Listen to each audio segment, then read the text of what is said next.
ஓம் சாய்ராம், ஜெய் சாய்ராம். எல்லாரும் நல்லா இருக்கணும், எல்லாருக்கும் நல்லதே நடக்கணும். அன்பு குழந்தையே, உன் கஷ்டத்தின் கடைசி கட்டத்துக்கு நீ வந்துட்ட.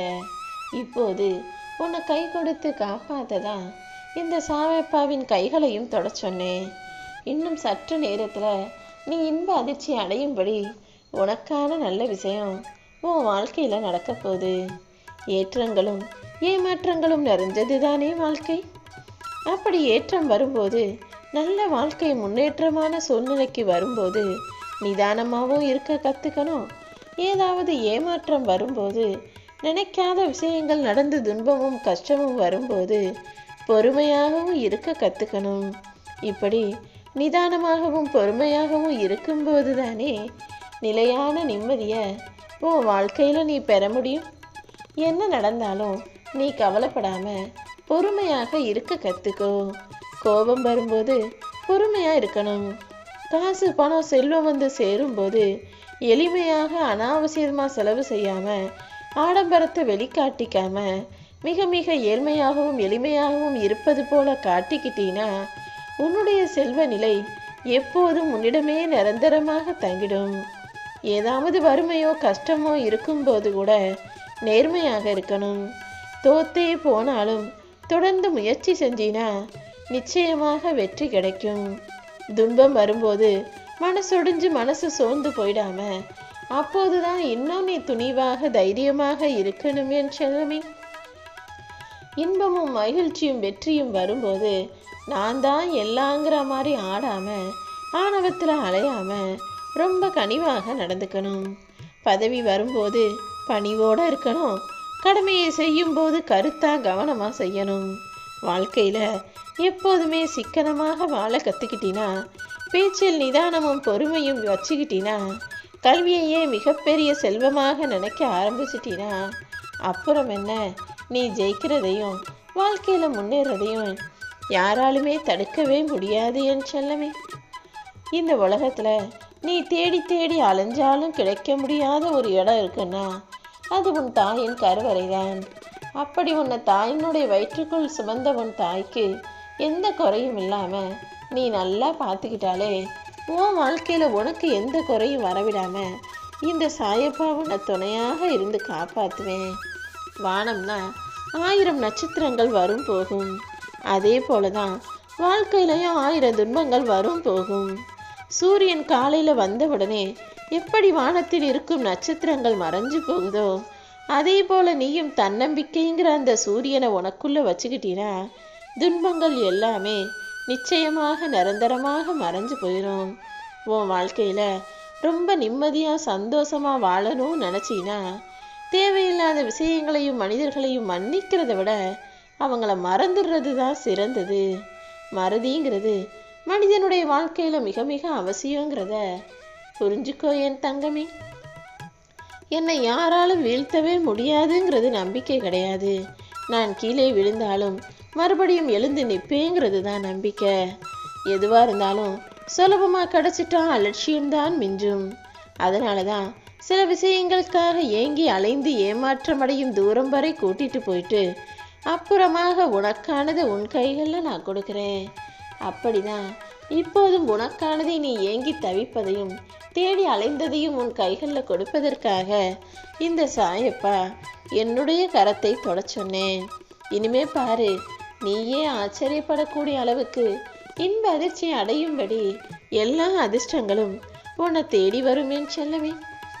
உன்னால் முடிஞ்ச வரைக்கும் உன் வேலையை நீ நல்லா செஞ்சாலே போதும்.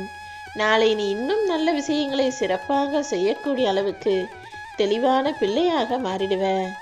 வாழ்க்கையில் இருக்கக்கூடிய ஒவ்வொரு நொடியையும் மகிழ்ச்சியாக வாழ தயாராகு. ஏன்னா நீ அப்புறம் ஒரு வருஷத்தை ஒவ்வொரு நிமிஷத்தையும் கடந்து போயிட்டினா மறுபடியும் அதே வாழ்க்கை அதே சூழ்நிலை உனக்கு அமையும்னு சொல்ல முடியாது தானே. நிச்சயமா அமையாது. இப்போ கூட நீ யோசிச்சு பாரு. சின்ன வயசுல நீ எந்த கவலையும் எந்த பொறுப்பும் எந்த கஷ்டமுமே தெரியாம உன்னை பெத்தவங்களோட அரவணைப்புல பாதுகாப்புல பத்திரமா சந்தோஷமாக இருந்த நாட்களை மறுபடியும் முன்னால் பெற முடியாது தானே.